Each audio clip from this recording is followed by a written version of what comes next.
Hey, it's Anthony from TBN here, and for our first video for 2022, I'll help answer the question, should you play Monster Hunter Rise? Being released on the Nintendo Switch last year to thunderous acclaim, the PC version of Monster Hunter Rise is hot on our tails, and it looks good. Really good. Even though the original version ran at a mostly solid 30 FPS on Switch, the PC port allows for unlocked frame rates and runs super smooth on the highest of settings. It also supports HDR, 4K resolution, and 21:9 ultra-wide displays. Plus, PC players will literally get slapped in the face with multiple screens worth of packed-in DLC content, featuring extra quests, gear, and heaps more monster slaying goodness. Even better is that you can pick and choose which UI elements to display on screen, alongside selecting one of several different button icon types, meaning that Sony fanboys can opt for those iconic PlayStation symbols, all the while using their favorite Xbox controller. It feels so wrong yet so right at the same time. But let's talk about the actual game itself now.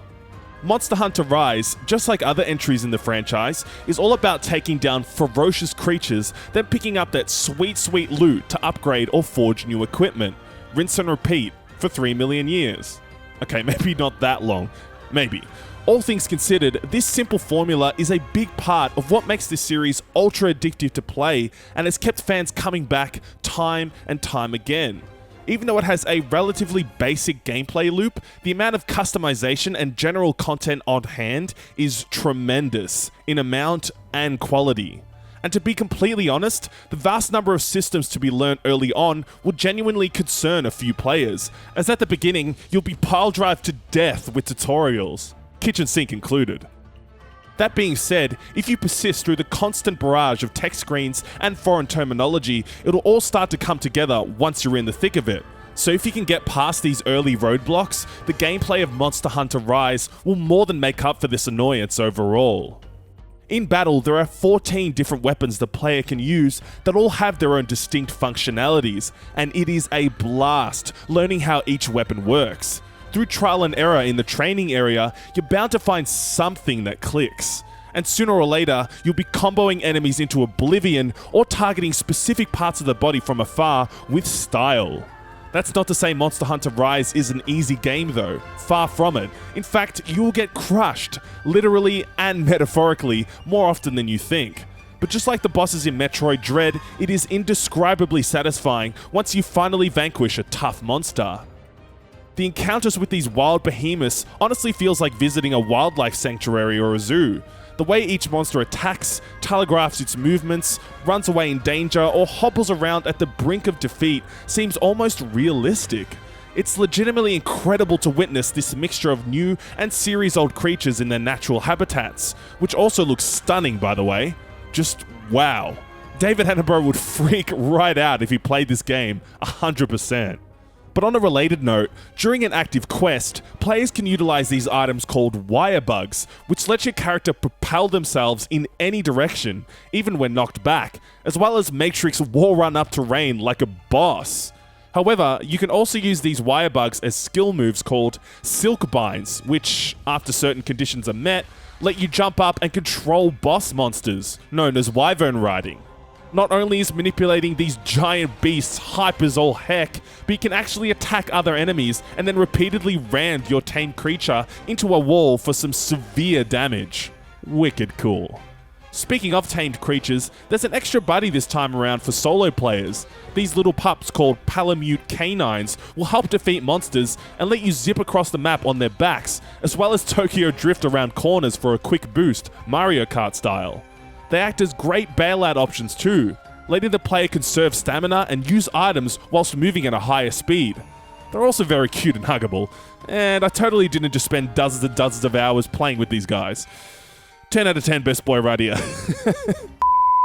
For Monster Hunter Rise, Capcom has introduced this new tower defense type of quest called the Rampage.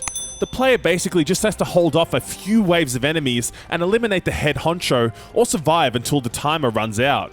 It's a pretty straightforward event, but it serves as a great change of pace from the usual monster hunting affair. Set up your artillery as strategically as possible, then jump headfirst into the action once a counter signal has been sounded for increased damage. The best part about these rampages is that they don't overstay their welcome, only being utilized in a handful of key quests. So if you're not a fan of this particular style of game, it won't bother you too much throughout your journey. If there were two aspects that kind of grinded my gears though, that had to be the constant scavenging of permabuff stat increases around the map each time you set out on a new hunt, and the main storyline itself. For the single player key quests, the narrative just felt like a vehicle to progress the game along with little to no real substance. Even though there are plenty of cutscenes throughout the adventure, it all ends up feeling so vapid and window dressy, almost like something's missing. Now look, before you berate me in the comments, I know that traditional Monster Hunter games aren't focused on grand tales of epic proportions, but it would be nice to have more of an involved plot and characters rather than simply going, "Oh no, we have to stop the monsters from attacking the city. Please help us." That's just my take on it though. I'd love to hear what you guys think in the comments. Maybe something akin to Monster Hunter Stories? I'm sure they could conjure something up, but I digress. Unfortunately, I wasn't able to check out the co-op mode with the early access code I was given because I couldn't actually find anyone to play with. So I don't really know what the online experience is like. Although what I do know is that there won't be any cross-play or cross-save functionality with the Nintendo Switch. At least, not yet, according to the official Monster Hunter Twitter.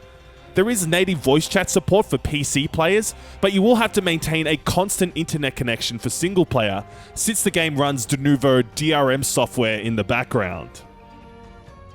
So, should you play Monster Hunter Rise? Well, let's be honest, you guys already started downloading the game before you even began watching this review. Rise feels so good to control and has such awesome new additions like the Wyvern riding and Wirebug abilities, topped off with an epic soundtrack from lead composer Satoshi Hori, which makes the already fantastic Monster Hunter formula even more fun to play. While it can take a while for newcomers to get settled, these early roadblocks will soon be forgotten. There are some little niggles along the way, and the story is as generic as it gets, but overall, Monster Hunter Rise is a brilliant new entry in the long-running series that any action RPG fan can enjoy. Except for vegans. They may have an issue with the slaying monsters part.